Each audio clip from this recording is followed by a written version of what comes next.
दोस्त, जीव नीति का तीसरा भाग शुरू करते हैं। माँ उसके घर वालों को 100 दफे गरज थी तब हमारे यहाँ ब्याह किया। हम कुछ से भीख मांगने गए थे बेटा। उनको अगर लड़के की गरज थी तो हमें धन और कन्या दोनों की गरज थी। माँ यहाँ के बड़े बड़े रईस हमसे नाता करने को मुँह फैलाया हुए थे बेटा, इसलिए कि हमने रईस का स्वाग बना रखा है। घर की असली हालात खुल जाए तो कोई बात भी न पूछे। माँ तो तुम्हारे ससुराल वाले ऐसे कहाँ से रईस है, इधर जरा वकालत चल गई तो रही हो गए, नहीं तो तुम्हारे ससुर के बाप मेरे सामने चपरासीगिरी करते थे और लड़की का यह दिमाग कि खाना पकाने से सिर में दर्द होता है। अच्छे घरों की लड़कियां गरीब के घर आती है और घर की हालात देखकर वैसे ही बर्ताव करती है। यही नहीं कि बैठी अपने भाग्य को कोस करे। इस छोकरी ने हमारे घर को अपना समझा ही नहीं बेटा। जब तुम समझने भी दो, जिस घर में घुड़कियाँ लगती, गालियाँ और कटुता के सिवा और कुछ नहीं मिले, उसे अपना घर कौन समझे।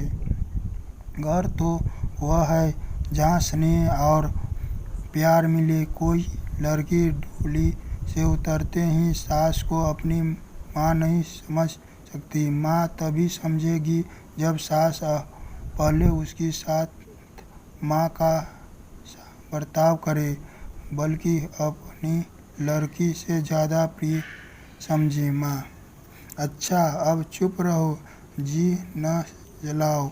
जब जमाना ही ऐसा है कि लड़कों ने स्त्री का मुँह देखा और उससे गुलाम हुआ, ये सब न जाने कौन सा मंत्र सीखकर आती है। यह बहू बेटी के लक्षण है कि पहर दिन चढ़े सोकर उठे। ऐसे कुलच्छनी बहू का तो मुँह न देखे बेटा।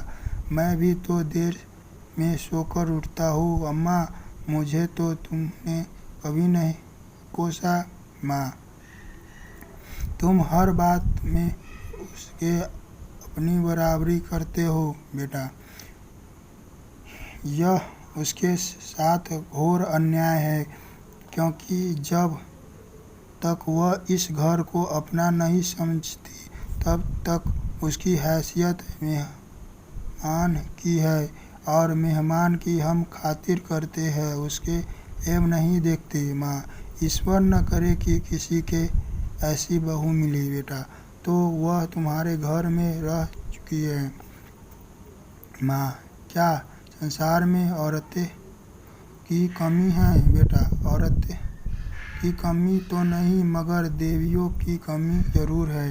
माँ नौ ऐसी औरत सोने लगती है तो बच्चा चाहे रोते रोते बेदम हो जाए, लगती तक नहीं। फूल सा बच्चा लेकर मौके गई थी, तीन महीने में लौटी तो बच्चा आधा भी नहीं है बेटा। तो क्या है, यह मान लो कि तुम्हें उसके लड़के से जितना प्रेम है उतना उससे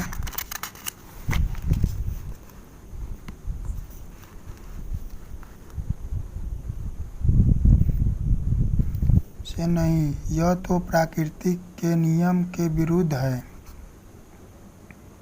और मान लो वह निर्मोहित ही है तो यह उसका दोष है। तुम क्यों उसकी जिम्मेदारी अपने सिर लेती हो?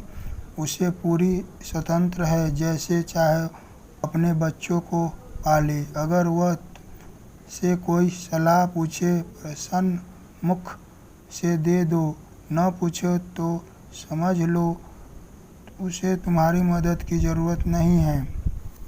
सभी माताएं अपने बच्चों को प्यार करती है और वह अपवाद नहीं हो सकती।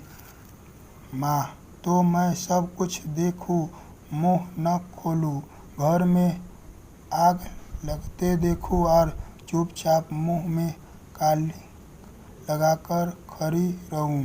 बेटा, तुम इस घर के जल्दी छोड़ने वाली हो, उसे बहुत दिन रहना है।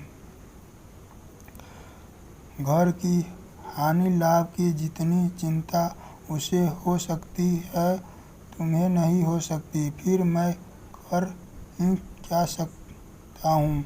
ज़्यादा से ज़्यादा उसे डांट बता सकता हूँ, लेकिन वह डांट का परवाह न करे और तुर्की जवाब दे तो मेरे पास ऐसा कौन सा साधन है जिससे मैं उसे ताड़ना दे सकूँ? माँ, तुम तो दिन न बोलो तो देवता सीधे हो जाए, सामने नाक रगड़े। बेटा, मुझे इसका विश्वास नहीं है। मैं से न बोलूँगा, वह भी मुझसे न बोलेगी। ज़्यादा पीछे पड़ेंगे तो अपने घर चली जाएगी। माँ, ईश्वर यह दिन लाए, मैं तुम्हारे लिए नई बहू लाऊं। बेटा, संभव है इसकी भी जी हो। सास बहू आकर घर खड़ी हो जाती है। माँ और बेटा दोनों स्तंभ हो जाती है, मानो कोई बम गोला आ गिरा हो। रूपवती नाजुक मिजाज गर्विली रमणी है, जो मानो शासन करने के लिए ही बनी है। कपोल तमाए हुए है, अधरों पर विष भरी मुस्कान और आँखों में व्यंग मिला परिहास। माँ, अपनी जीभ छिपाकर, तुम्हें कौन बुलाने गया था बहू?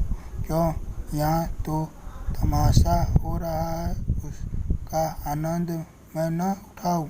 बेटा, माँ बेटा के बीच में तुम्हें दखल देने का कोई हक नहीं। बहू की मुद्रा कठोर हो जाती है।